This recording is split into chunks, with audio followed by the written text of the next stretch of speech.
It's called Le Volcast. Wow! Bonjour à tous, bonjour à toutes, bienvenue dans le Volcast, votre hebdo 100% MMA. Je suis le Volk et je suis ravi de vous retrouver pour ce 12e épisode déjà. Ah là là mes amis, mais quel bonheur cette carte de samedi. Alors oui, quand on nous offre un Tsarukyan Dariush en main event et 3 autres bangers en puissance dans la main card, on pouvait se dire que la soirée valait déjà le coup. Mais vous savez, moi je garde la tête froide quand on me promet un beau programme parce que j'ai peur d'être déçu. Mais alors, quel bonheur quand la promesse est tenue et que l'on passe de 22h à 4h du matin, une soirée exceptionnelle où chaque combat nous apporte notre dose parfaite de bagarre. Et quel plaisir d'avoir une Fight Night avec un vrai public comparé à l'horrible salle de l'Apex. Bref. Il y a quelques épisodes, je me demandais si l'UFC 295 n'était pas une des plus belles cartes de l'année. Eh bien, on a certainement vécu ce samedi la plus jolie Fight Night de 2023. Bref, je me calme un peu, je retrouve ma petite tête froide, place au débrief.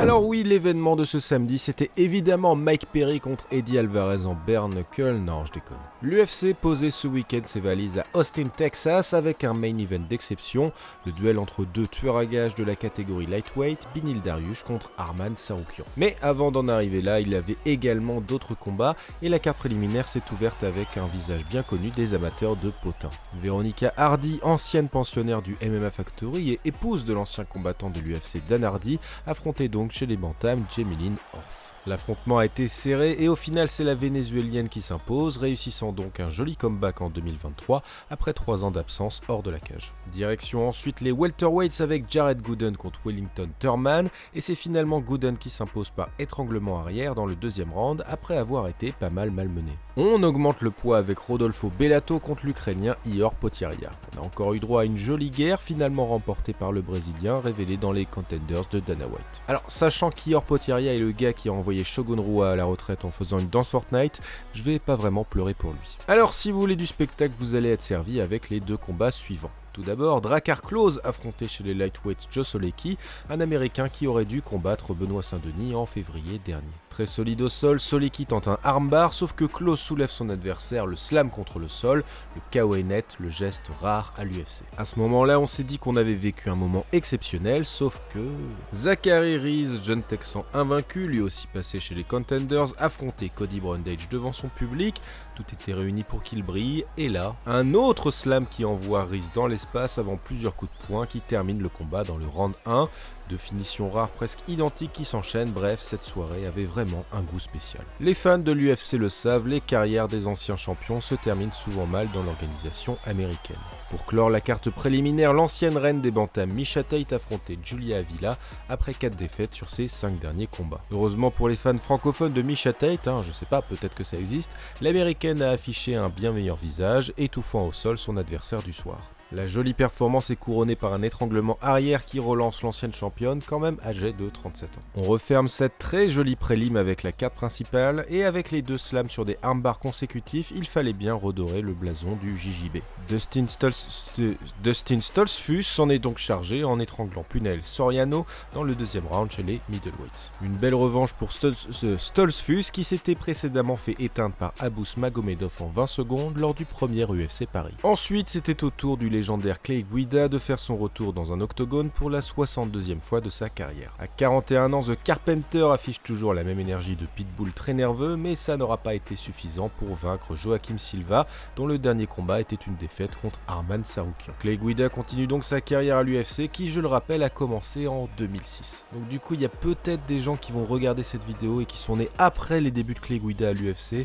C'est effrayant. Maintenant, on accroche sa ceinture, on arrive dans le tunnel du banger avec les 4 prochains combats. C'est bientôt Noël et on a eu droit à un miracle avant l'heure puisque oui, Kelvin Gastelum a réussi une pesée chez les welterweights après avoir longtemps vivoté dans la catégorie supérieure. Après avoir évité la fumée Shavkat Rakhmonov, Gastelum affrontait le solide Sean Brady et on peut dire que ça ne s'est pas très bien passé pour notre grassouillet préféré. L'ancien middleweight a bien nettoyé le sol en se faisant totalement dominer en grappling par Sean Brady qui verrouille finalement une Kimura dans le 3e round. Des débuts ratés pour Gastelum dans sa nouvelle catégorie mais une belle victoire pour Brady qui se relance relance après une cuisante défaite contre Belal Muhammad l'année dernière. Cette UFC Austin était également l'occasion de retrouver l'ancien champion des flyweights Deiveson Figueiredo, ce petit farfadet maléfique qui montait enfin chez les bantams. Son adversaire s'appelait samedi Rob Font et on peut dire qu'on a retrouvé toute la hargne qui fait du Brésilien un combattant toujours très plaisant à regarder. Au final, Figueiredo récolte une décision unanime et se place désormais dans la catégorie très chargée des bantams.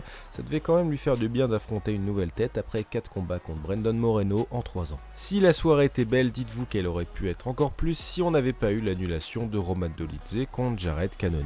Eh bien, ça ne s'est pas arrêté là puisque Dan Hooker a lui aussi dû déclarer forfait contre Bobby Green. Ni une ni deux, c'est finalement la tarentule Jalin Turner qui a remplacé le néo-zélandais pour un affrontement 100% américain. Jalin Turner a rapidement puni la garde toujours très basse de Bobby Green en l'envoyant au tapis avant de l'enchaîner au sol puisque visiblement c'était Gilbert Montagnier l'arbitre et il n'a donc pas pu voir que Bobby Green était out depuis bien longtemps. Le résultat est particulièrement intéressant pour les fans français puisque Bobby Green et Jalin Turner sont des adversaires potentiels pour notre Benoît Saint-Denis national qui gardait également un œil sur le main event de la soirée.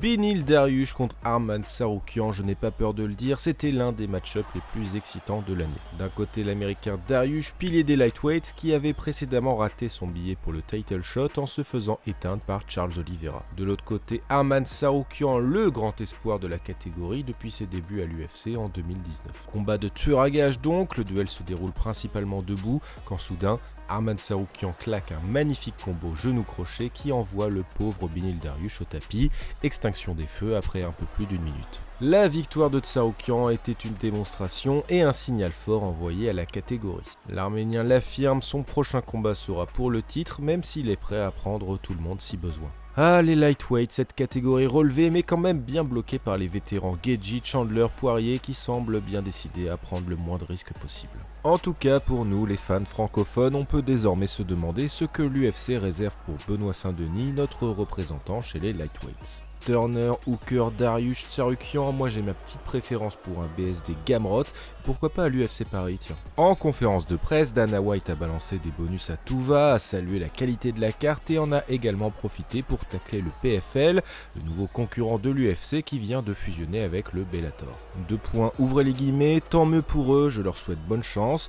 Une organisation de merde qui ne vend pas de tickets et que personne ne regarde rachète une autre organisation de merde qui ne vend pas de tickets et que personne ne regarde, des putains de gagnants à mes yeux. Au moins, c'est clair. Bref, on referme la page de l'UFC Austin, Texas et on attaque le reste de l'actualité, c'est les news. J'ai un scoop pour vous. Alors vous savez, j'aime bien parler des beaux côtés du MMA, mais parfois l'actualité demande d'être un peu sombre.